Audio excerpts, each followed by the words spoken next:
take it away. Hi, folks. Let me just get on the right screen here.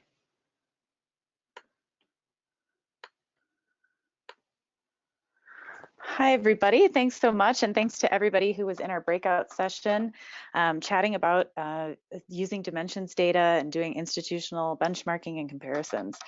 So I want to switch streams a little bit and talk about how we can use altmetric data strategically. Of course, there's all this information, but we really want to make sure that we're applying it in a way that's both responsible and relates to the goals and vision of, our organization. And I would say even more broadly encourages kind of a development and evolution, for lack of a better word, of the scholarly world. We want to be more responsible with metrics.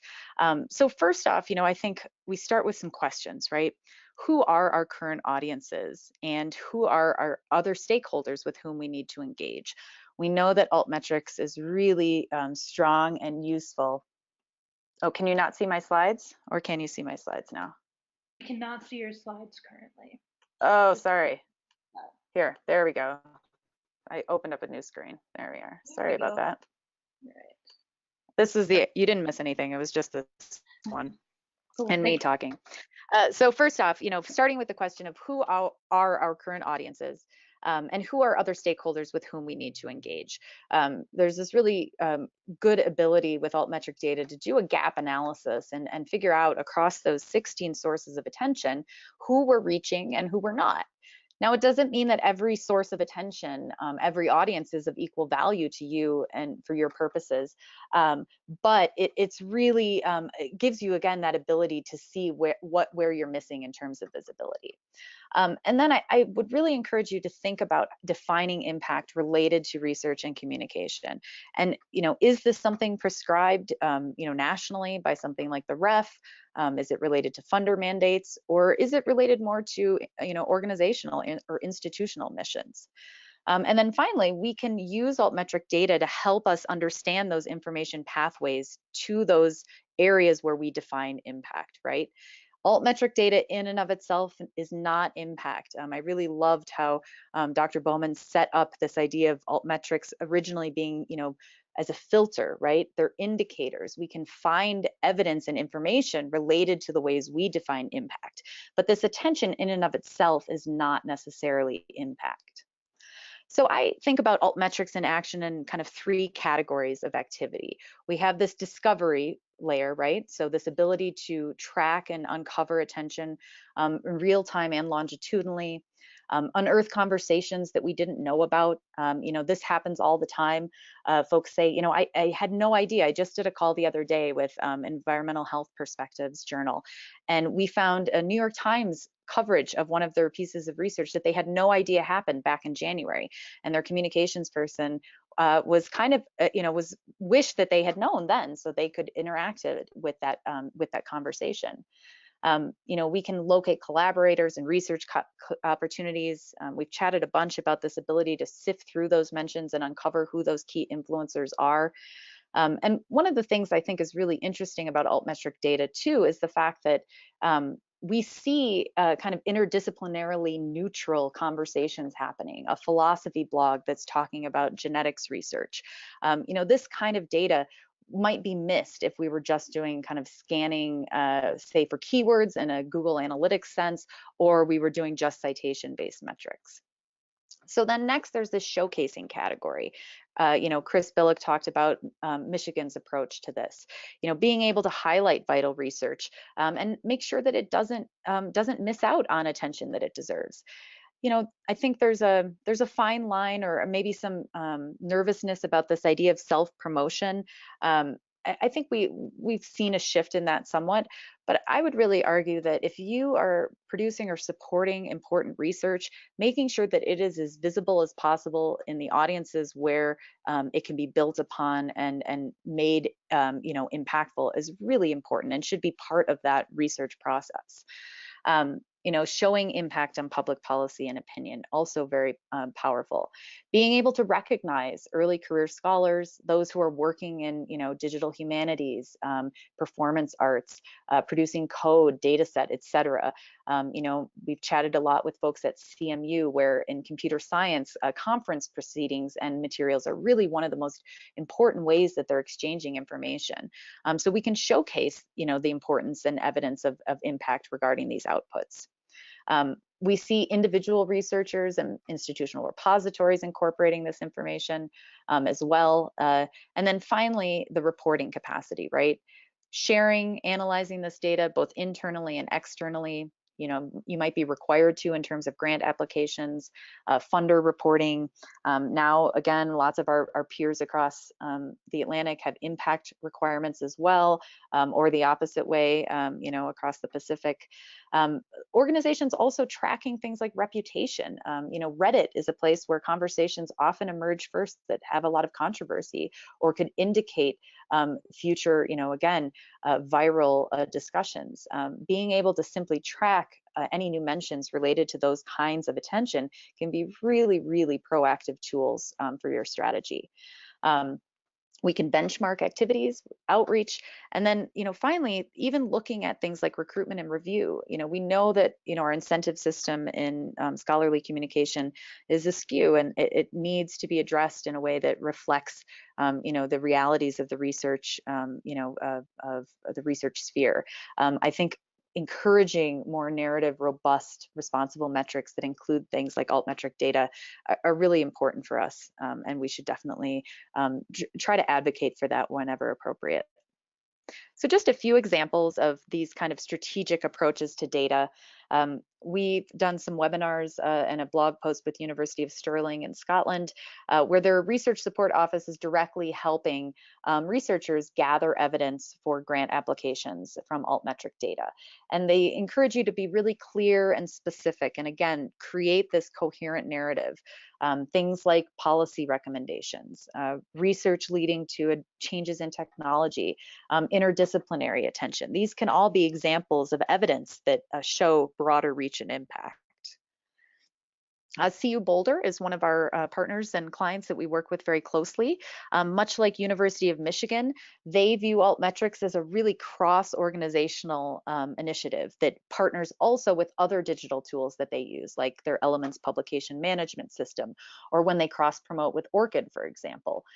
They also are working very closely with the communications office and strategic relations to streamline social media, to organize around blogging, and really make sure that that they can elevate the important research that their institution is producing and supporting. I mentioned earlier that I got to go out to VU Amsterdam just in April. Their library and research office is working on this showcasing category, where in 2017 they wanted to highlight research that had the most societal attention. And again, they charted one output on climate change that had gotten referenced in a UK policy document, that also then was talked about in global news sources. And then they charted that, again, in connection to things like hurricane season, and showed this really interesting, influential kind of conversation happening. Back to University of Stirling, they're using the API to showcase attention receiving outputs as well, similar to Michigan, although they're showing the most attention receiving outputs for the year. And we see repositories and scholarly profiles. I really love the trend where a repository or a publisher landing page includes altmetric data alongside usage data and citation metrics. So we get a much more robust, rich picture of all the types of interactions, shares, et cetera, that are happening around a piece of research. I think that when we see these pools of data as complementary, they help us have, again, a better picture of what's going on.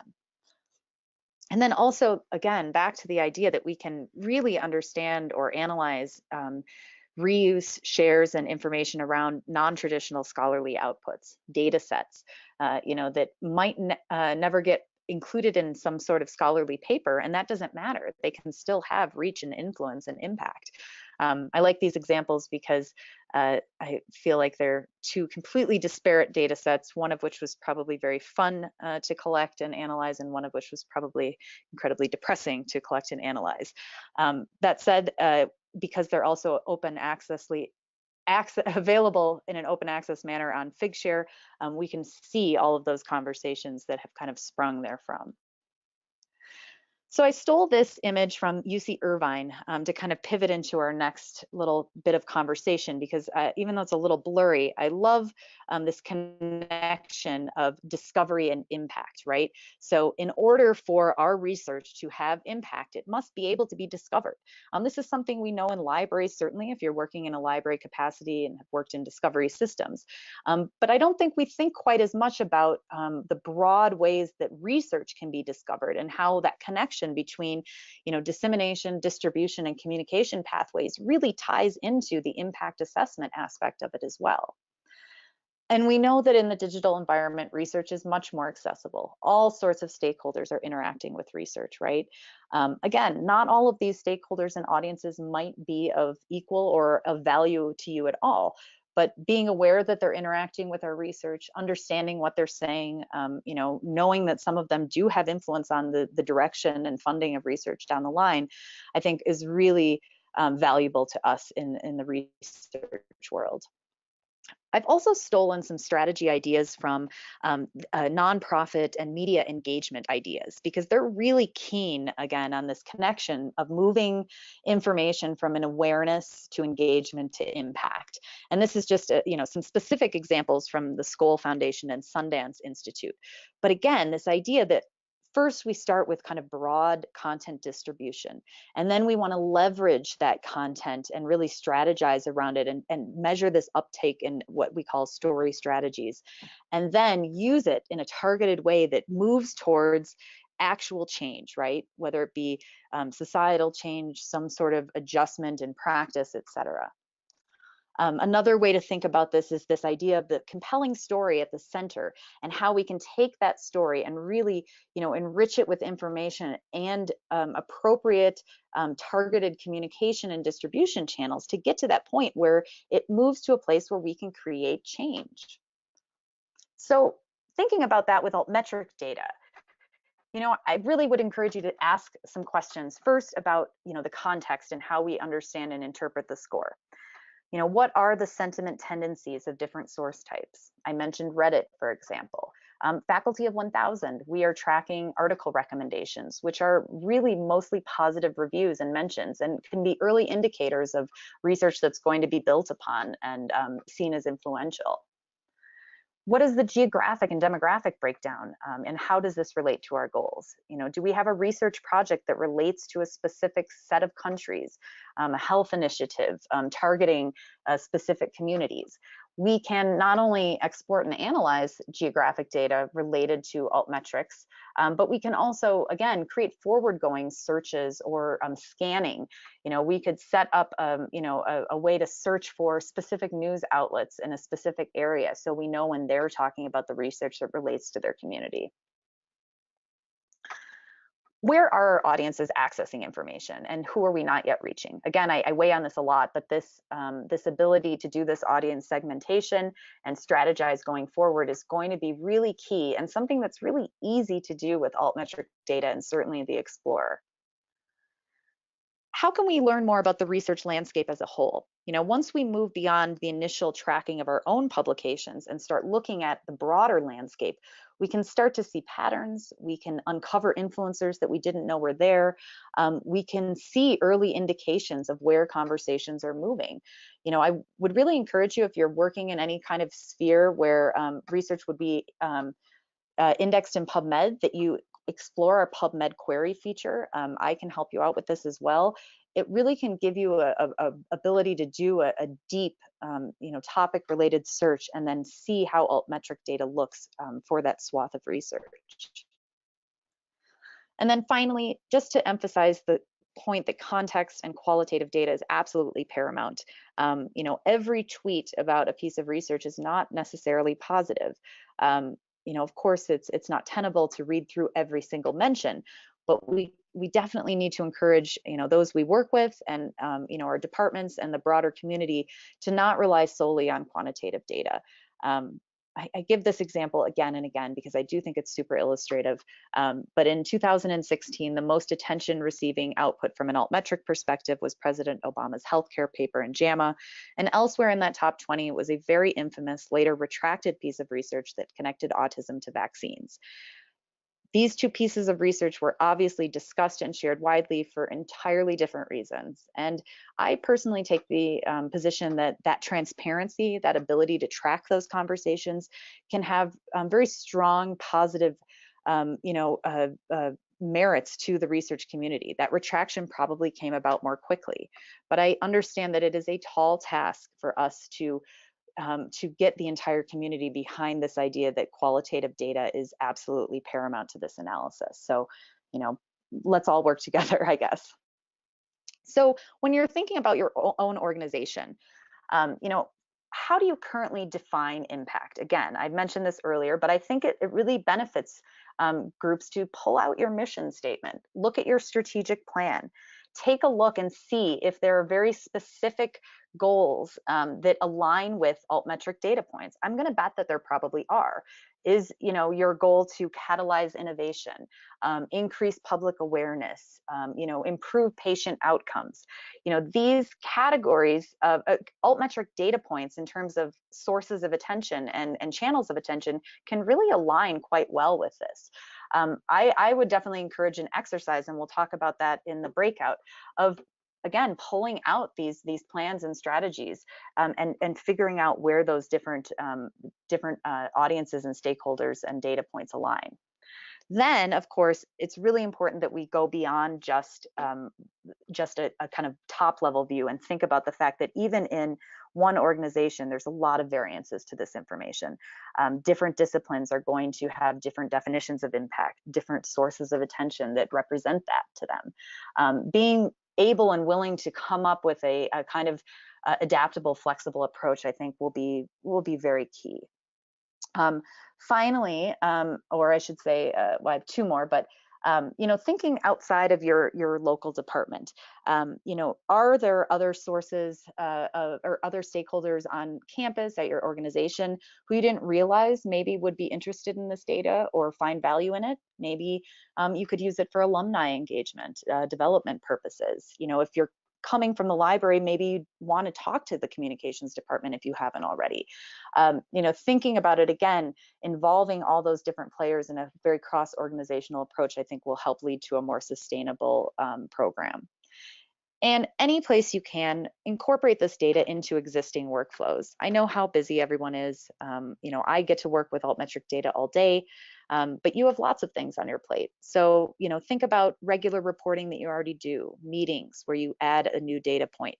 We've tried to build a lot of efficiencies in the platform where you can really stay on top of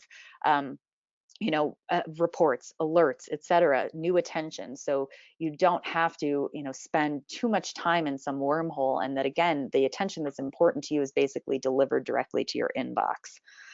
We always want feedback and we want to make the tool and data more useful for you. So please do give us that information. And as I said, think about this alignment with organizational goals. How can you connect research to societal impact, and where can altmetric data inform some of that information? These are just some suggestions or some ideas of some sample goals or visions that are involved in organizations. Aligning your plan and your program with the specifics that relate to your institution will be key. So I want to give us plenty of time to do our breakout and do some workshopping. And we're going to stay here. So we'll just kind of continue on. But we can pause first for questions and just see how folks are doing. Should I have access to the question feature? Are we using that, Stacy, or are they coming in through you? Yeah, you should have access to the questions feature, which again, folks, if you have specific questions for Lily, you can put those into the GoToWebinar control panel questions section. But Lily, I really love your approach to thinking through engagement. So I guess I'll start out. One thing that I think is really, really important about the approach that you advocate here is that it's about formative assessment and not summative assessment. So you're talking about the chef tasting the soup in order to figure out how to improve, not the diner who tastes the soup and then goes on to leave a rating on Yelp.com about how good or how lousy it was, right? So it's about Mhm. using data in order to get better to reach your goals, as opposed to straight up evaluation that's kind of divorced from a lot of the Mhm. context and nuance that's often inherent in things like strategic plans. So I was Mhm. wondering if maybe you could just, I mean, this isn't a question so much as a comment, but Yeah. maybe you can speak a little bit to kind of those two varying approaches and where you see this data working best. Yeah, it's actually that really relates very well and ties back to our whole conversation about Boyer's model.